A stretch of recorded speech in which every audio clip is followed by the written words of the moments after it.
Look inside the textured folds of a feline ear.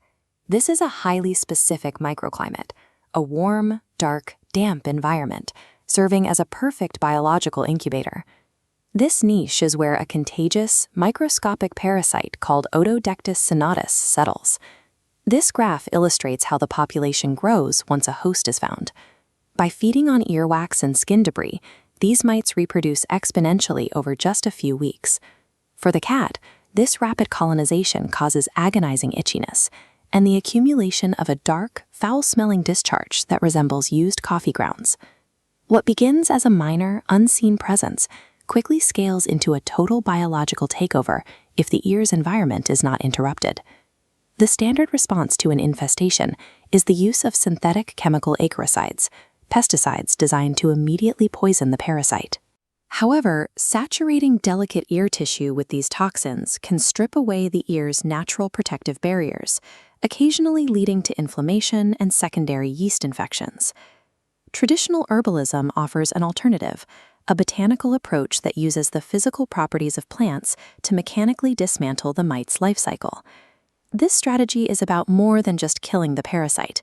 It focuses on systematically altering the terrain so the mite can no longer survive.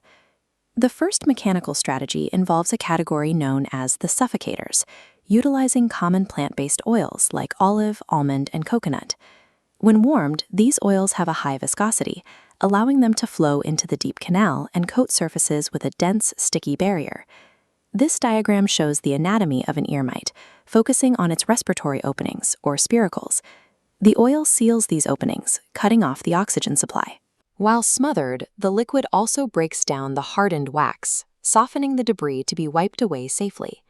Coconut oil provides an additional layer of defense. It contains lauric acid, a compound with natural antimicrobial and antiparasitic properties. By acting as a physical barrier, oil-based treatments disable the parasite's most basic ability to breathe. The second phase utilizes the balancers, diluted apple cider or white vinegar, to adjust the ear's surface chemistry. This chart maps the skin's pH. Ear mites and secondary bacteria require a specific pH level to flourish. Applying diluted vinegar to the outer ear shifts the skin into an acidic range, creating a chemical environment hostile to the mites. Changing the acidity of the terrain helps starve out the remaining mites and prevents secondary microbial overgrowth from taking root. The final phase focuses on the healers, botanicals selected to repair tissue and reduce localized discomfort. Mullein flower is often the foundation of these remedies. It contains verbascicide, a natural anti-inflammatory that helps reduce the swelling inside the ear canal. Garlic-infused oils deliver allicin, a compound that provides targeted antimicrobial support to the irritated skin. Meanwhile, raw aloe vera gel protects the tissue by physically coating the microscopic tears and fissures caused by the cat's scratching. However, a 6-week timeline reveals a major challenge.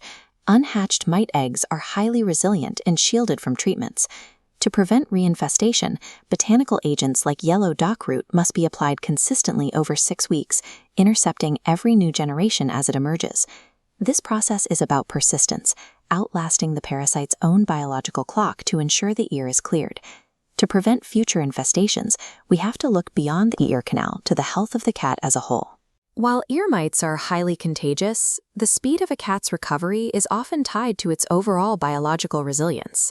Supporting the host with a nutrient-dense, minimally processed diet can help fortify the immune system, making the body a less hospitable environment for persistent parasites.